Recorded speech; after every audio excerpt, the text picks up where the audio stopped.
Hey class, welcome to week 2 of COMM 313 for the fall 2019 semester. I'd like to thank everybody for logging in last week and making sure to watch the week 1 video lecture. Just to give you a reminder, which is also here as well, in order to access the content for each week, just click on the tab to the left called Lessons, and you will see our Lessons tab here, which then pops up and gives you an idea of what we're going to be doing for week 2. And if you scroll down, your week 1 content will be here as well. As a reminder, last week I discussed how I will be placing information or items here that you might need to complete for each week, or some notes. So last week we did not have any, but up here you can see for week 2 we do have our chapter 1 lecture PowerPoint, where if you click on it, it will download. And all this content will stay up for the entire term. Keep in mind, I also put in our quizzes, any kind of discussion forum. It will all be here for that week. So if we go to our syllabus, and we scroll down to our course schedule, you're going to see for this week we're only going to be doing chapter 1 review, which you could log in anytime during the week, watch the video lecture, and same thing for next week as well. However, keep in mind for weeks 4 and 5, even 6, you're going to see that we have things we need to complete. For example, week 4, the quiz for chapter 1, quiz 1 for chapters 1 through 3 is going to be due by Wednesday night, 9:25. So make sure you don't log in for the first time on Wednesday and then you're blindsided with the fact that you have to complete a quiz by that evening. Rather, try to log on earlier in the week. This way you could kind of prepare for the quiz coming up. Same thing with the discussion forum. You could see here we have a discussion forum. For your discussion forums, you're going to have to post a main post where you answer a discussion forum question, and then you're going to also have to respond to 2 of your classmates. Well, your main post is going to be due a couple days after, by Sunday night. So you have to complete your main post by Sunday night, otherwise it's considered late. So for these weeks, for weeks 5, 11, and 13, make sure you log in at least by Saturday or even Sunday morning so you can see the material and post your main post for that week. Alright, let's go ahead and go to our lessons. Now if you scroll here, you're going to see that I do have a reminder. We are going to be starting each week on Thursday at 12 noon. For example, week 2 will begin Thursday, September 5th at 12 p.m. and end Wednesday, September 11th at 11:59 p.m. Here are the items to complete this week. Watch your week 2 video lecture below, which the link should be right here. And then you're going to also read chapter 2 before the start of week 3. Keep in mind, I know we do have another chapter we're going to be completing for next week. I believe it is chapter 3 as well. Let's just go ahead and look down here, and then I can go ahead and make that adjustment. Yes, we're going to be talking about chapter 2 and 3. So what I'm going to do here on the lessons, I'm going to go ahead and edit this so that way it shows chapter 2 and 3.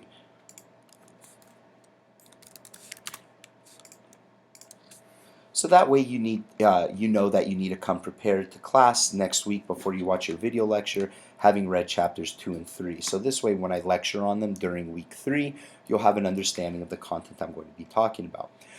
Please keep in mind, I do use some of the same content for previous semesters. So for example, I taught this class last semester. So right now I'm recording all new content because we have different information, we have different dates. However, when I lecture on the actual chapter itself, it is actually going to be from the previous semester. Because it is the same book and the same material, I am actually going to take that content from last semester and add it into this video here.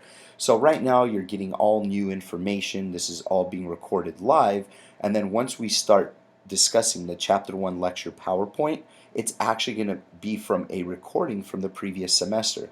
So even the information up here at the top, like the day and the time, it's going to probably be different because it's going to be a video clip from the previous semester.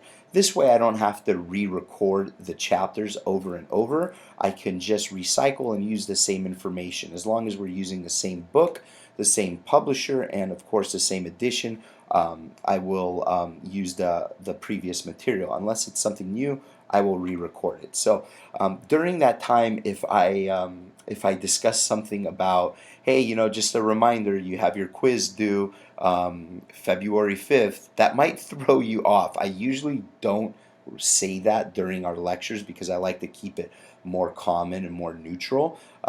That way, if I reuse the video like I am now, I just don't want you guys getting confused if you hear that. This is all our information. Everything is going to be on the syllabus where we have our due dates, etc. and etc. So when you click here, you're going to go ahead and download Chapter 1 lecture, and you could click on it here for those of you using a MacBook. Otherwise, in your PC, should download to the downloads folder. And we'll give it a minute to open. My computer is a little bit older and tends to act up at times when I'm opening documents for the first time using a program.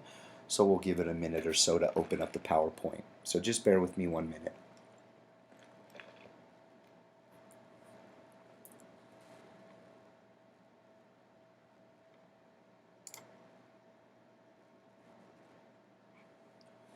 You can see my computer is fairly old. There it goes.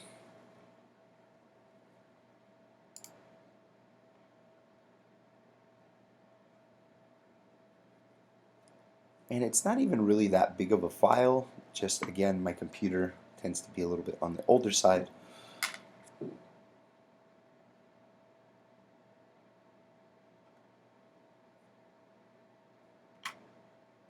All right, here it is. So now I'm going to go ahead and stop the recording here, and I'm going to add in the recording from the previous semester. You don't need to do anything at all. It will automatically do it, and then I will begin discussing this chapter.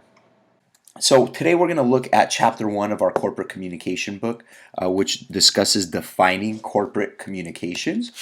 So during this chapter, we are going to look at scope and definitions of corporate communications, key concepts that you're going to have to know for the term, and also outline trends over time in corporate communication.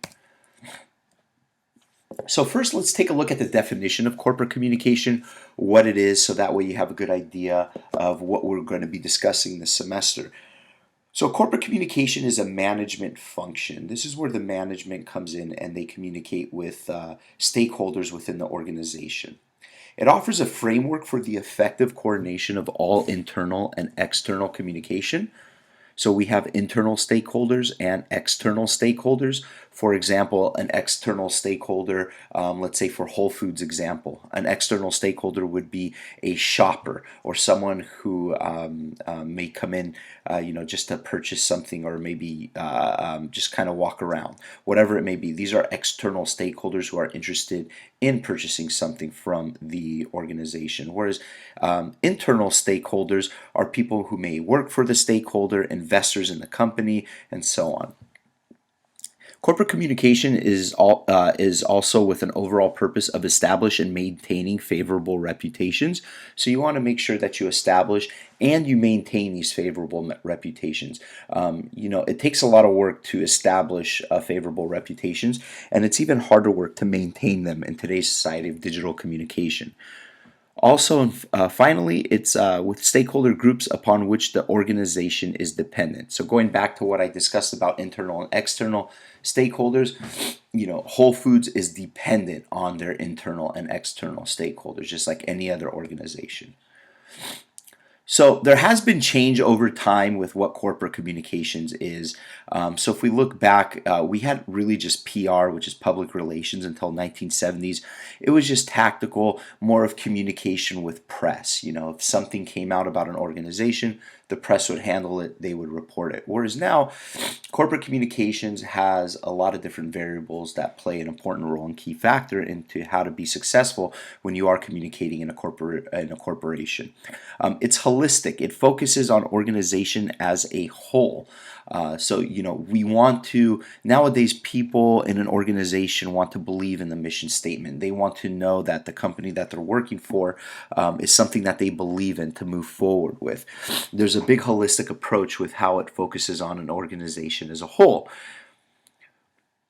There's also stakeholder presentation, which how an organization presents itself to key stakeholders, whether they are internal and external. So how are you going to communicate to your external and internal stakeholders. With your internal stakeholders, how are you going to communicate to your employees? What are you going to be telling them? Are you going to have weekly content to show them what's going on in the organization? Are you going to be transparent with what you do? There's so many factors that play an important role in the stakeholder presentation. Okay, let's take a look at our 21st century corporate communications. So take a look at these different boxes. I'll give you a quick second to look at them.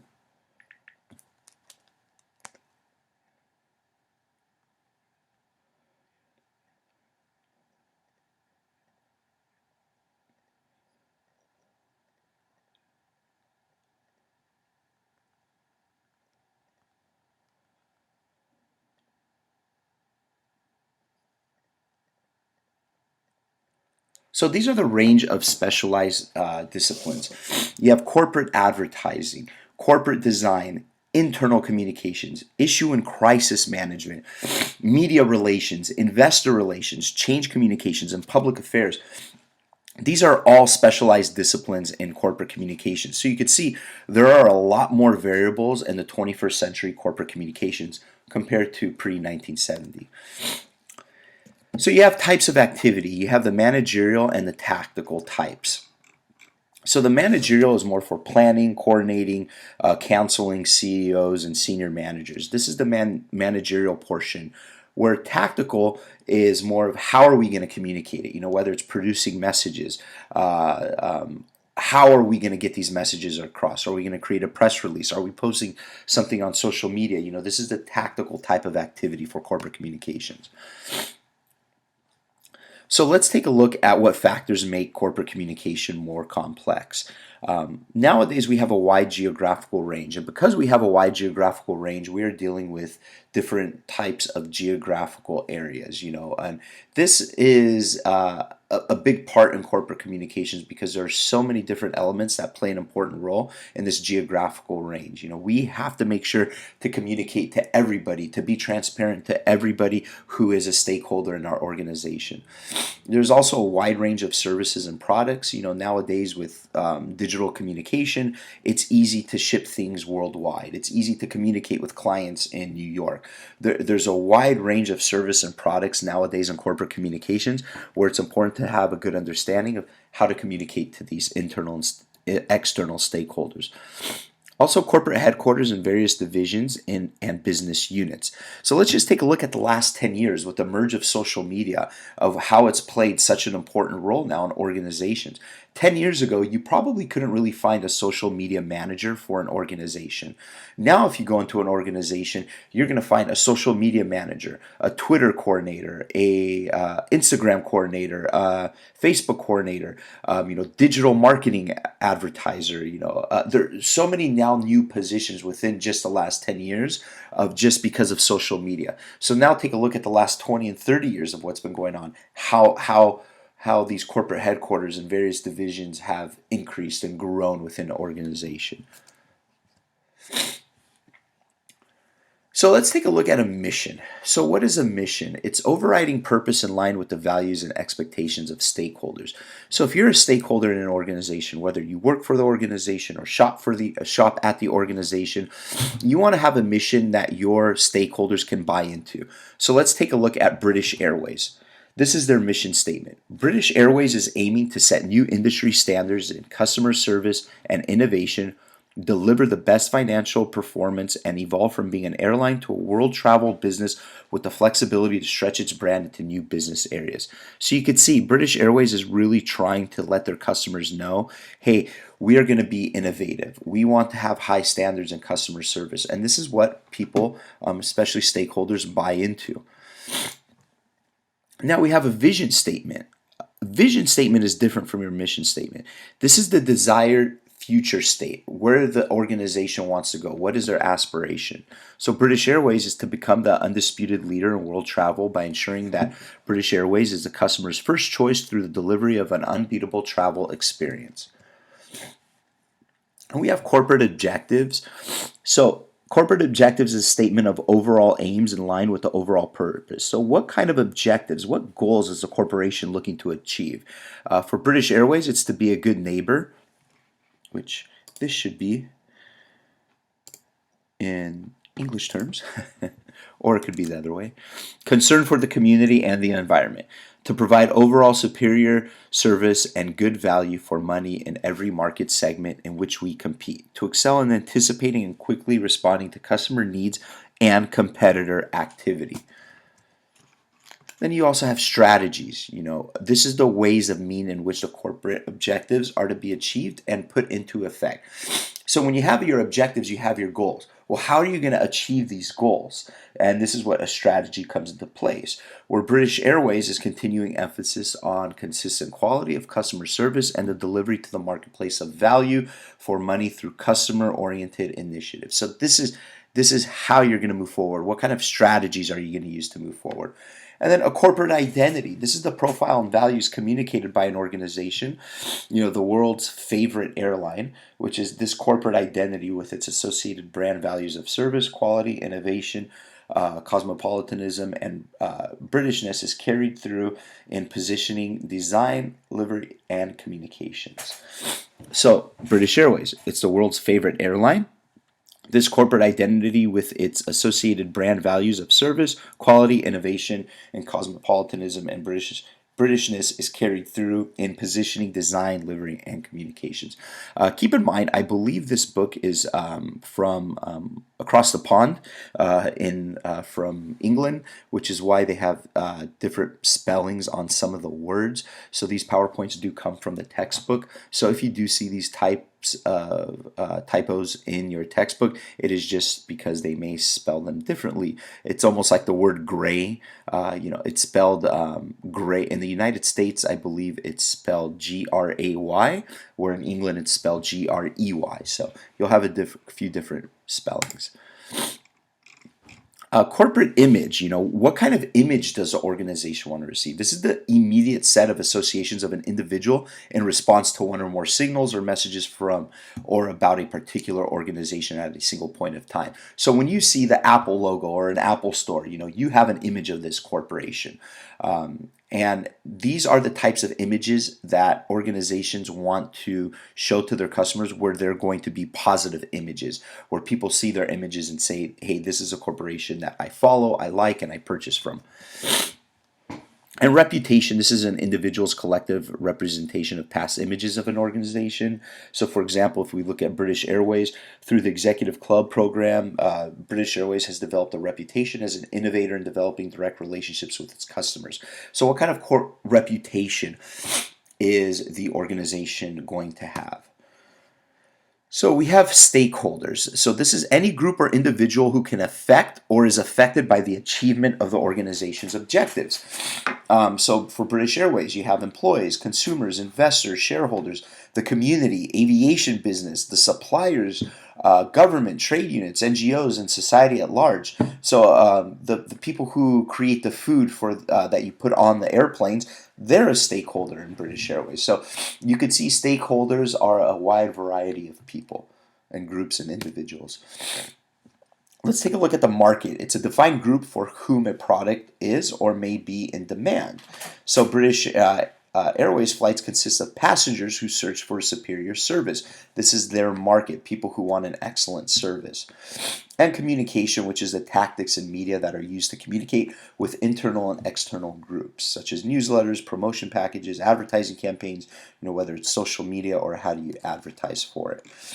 And integration, finally, is the act of coordinating all communication so that the corporate identity is effectively and consistently communicated to internal and external groups. How are you going to integrate this? Whereas with British Airways, they aim to communicate its brand values of service, quality, innovation, and cosmopolitanism and Britishness through all its communications in consistent and effective manner. So please make sure you have a good understanding of these definitions. This is not going to be the last time you hear these words. We're going to be discussing them quite a bit moving forward in this semester. So please make sure you have a good understanding of them. So let's take a look at some trends with the 1980s, and then we're going to go moving forward with the 1990s and 2000s. So in the 1980s, we had restructuring trend in corporate organizations. Fragmentation led to each department sub-optimizing their own performance. And then if you look moving forward in the 90s and 2000s, this is when we really had a big issue of corporate branding, identity, and reputation. The corporations had to really start branding themselves, create what kind of identity they wanted to have, and even a reputation. What kind of reputation are we looking at? Because with with technology becoming more digital, and we're able to communicate in electronic communication forms, people are able to share their opinions online. They want to make sure that when they're purchasing something from an organization, that they're buying into this place, that this is something that they want to move forward with. Like Apple, people who buy the iPhone know it's going to be of good quality moving forward. And so this is the identity and branding that Apple has created for themselves. And of course, there are some downsides. It gives impressions that stakeholders can be managed or even controlled. Nobody wants that feeling of being able to be controlled. It models of reputation management, corporate messages to direct outcomes in terms of awareness, attitudes, or broader reputational change. It can even imply a linear model of communication. You don't want a linear model. You want a circular model where you communicate to your stakeholders, they communicate back, you take what they say, you make revisions, and then you communicate back to them again. And it's a full circle. But some downsides are it implies a linear model of communication. And of course, finally, downside, stakeholders are active agents, not passive agents or speakers in waiting. Now let's take a look at some of the trends in the 2010s. So stakeholders have become much more active. They voice their expectations. They are self-organizing. They're advocating. You can see on Facebook how a group can be started to boycott an organization. Stakeholders have become much more active in today's day and age of digital communication. They're empowered by new media technologies that are more interactive and dialogue based. Take a look at what I think it was what Whole Foods is doing in the San Francisco Bay Area. They've created a few stores where you walk into the store, you put items in your bag, and you walk out, and it automatically charges you. You don't even have to go to a cashier. So you can see what kind of technologies are emerging, and they're blasting this on social media, on email blasts. So this new media technology is allowing them to be more engaging with their stakeholders, making it more easy for stakeholders to access their products. Also, a gradual shift towards stakeholders sharing experiences, opinions, and ideas about organizations. Any Facebook page, you can go on a Facebook page, share your opinion about the organization, and discuss it with others. And of course, there are challenges and opportunities through word of mouth and peer-to-peer influence. So finally, engagement, it's not merely about sharing opinions and perspective. There's a lot more that goes into it. Also, an organization needs to make sure that they are transparent.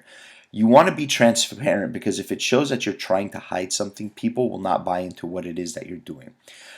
Acting in character to bring across identity, fostering stakeholders to become genuine advocates, and of course, without this, stakeholders organize for action and point out lack of authenticity. You don't want stakeholders to say that you are not authentic because word of mouth will travel and they will share their ideas. And finally, for our last slide, our trends in development and corporate communication. You can see here where we have gone to positioning to now stakeholder engagement, where we have advocacy, transparency, authenticity, interactivity.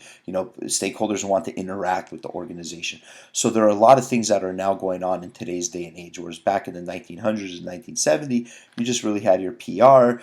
In the 1980s to 2000s, it was really just branding, positioning yourself, and now there's so much more communication. You can see why corporate communications is such an important role in any organization in today's day and age. So that finishes our recording for week 2 for the fall 2019 semester.